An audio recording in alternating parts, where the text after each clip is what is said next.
नमस्कार दोस्तों, स्वागत है आप सबका। आज हम लोग बात करेंगे संविधान की अनुसूची नंबर 8, यानी कि हमारे देश के लिए संविधान में कुछ भाषाओं का वर्णन किया गया। वे कौन कौन सी भाषाएं हैं, जैसा यहाँ पे लिखा भी है। हमारे संविधान में वर्तमान में 22 भाषाएं हैं जिन्हें हम संविधान की भाषा के नाम से जानते हैं। आपसे हमेशा क्वेश्चन आपके एग्जाम में पूछा जाता है। जो भी क्वेश्चन इस सेगमेंट से रिलेटेड पूछे जाते हैं वो आज इस वीडियो को देखने के बाद आपका पूरा कंप्लीट हो जाएगा।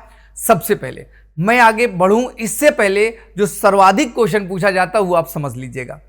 हमारे संविधान में 22 भाषाएं हैं, लेकिन कुछ ऐसी भाषाएं हैं जो नहीं हैं।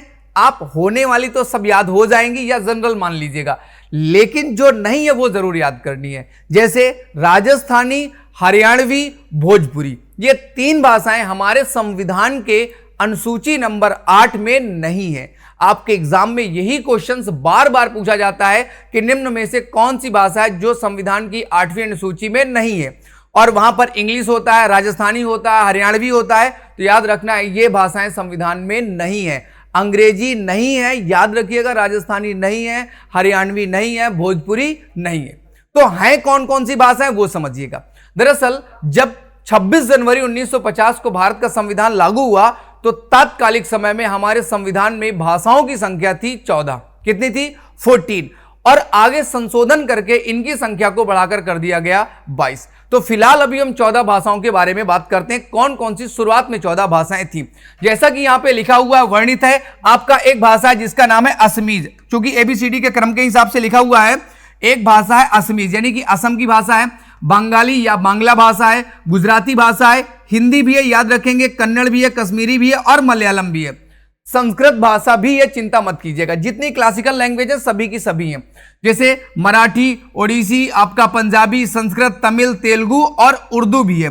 तो ध्यान रखेंगे जिन पर कंफ्यूजन अक्सर होता है, पंजाबी भाषा, संस्कृत, उर्दू और हिंदी, ये भाषाएं हैं। आपको याद रखनी कि ये भाषाएं हैं। भोजपुरी कहीं यहां पर नहीं लिखी हुई, ये बात आप याद रखिएगा। आपके ऑप्शन में अक्सर ऐसा क्वेश्चन पूछा जाता है, तो वो आप उसको अलग कर लेंगे। अब ये भाषाएं तो आपकी कितनी हो गई? 1 2 3 4 5 6 7 दूना 14। ये 14 भाषाएं आपकी हो गई। और अब 14 से 22 कैसे हुई? देखो भाई, 14 से 22 जो हुई उसका एक शॉर्टकट है।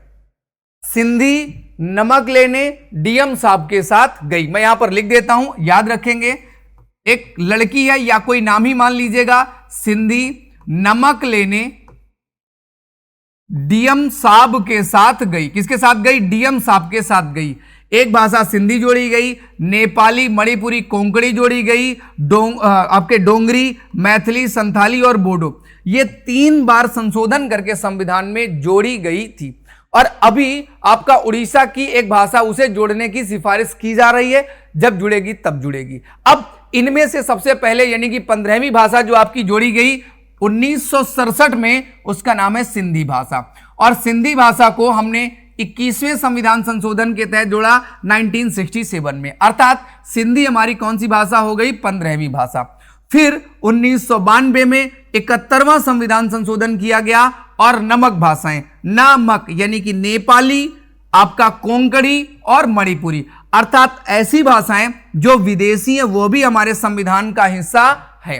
नेपाली विदेशी भाषा, वो भी हमारे संविधान का हिस्सा है, इंपॉर्टेंट है। और कोंकणी भी है, मणिपुरी भी है। अब आगे चलकर साल 2003 में 92वें संविधान संशोधन के तहत कुछ और चीजें जोड़ी गई। इसमें से आपकी 4 भाषाएं जोड़ी गई। कौन कौन सी भाषाएं? आपके बोडो जोड़ी गई, आपकी डोंगरी जोड़ी गई, मैथिली जोड़ी गई और संथाली। अगर आप यहाँ पे बोडो और संथाली की बात करो तो बोडो और संथाली ये आपकी जनजातीय भाषाएं हैं। तो हम यहां पर कह सकते हैं कि दरअसल हमारे संविधान में जो भाषाएं हैं, 22 भाषाएं, उनमें से कुछ जनजातीय भाषाएं भी हैं और कुछ विदेशी भाषाएं भी हैं। तो यहां पर थोड़ा सा समझ लीजिएगा। 15 के बाद आपका 16, 17, 18 और 19, 20, 21 और 22, ये सभी भाषाएं हमारे संविधान में पाई जाती हैं। और बार बार ये क्वेश्चन हमारे एग्जाम में पूछे जाते हैं, जो कि आपको सही ढंग से याद रखने चाहिए। बाकी शॉर्टकट मैंने आपको बता दिया, सिंधी नमक लेने डीएम साहब के साथ गई। इतना याद कर लेंगे तो काम आपका बन जाएगा। और मुझे आज के लिए दीजिएगा इजाजत। कल फिर आऊंगा एक बेहतरीन टॉपिक लेकर, जरूर वादा करता हूं। तब तक के लिए हंसते मुस्कुराते रहिए। वीडियो पसंद आया तो लाइक करें और कमेंट्स करके जरूर बताएं। जय हिंद, जय भारत।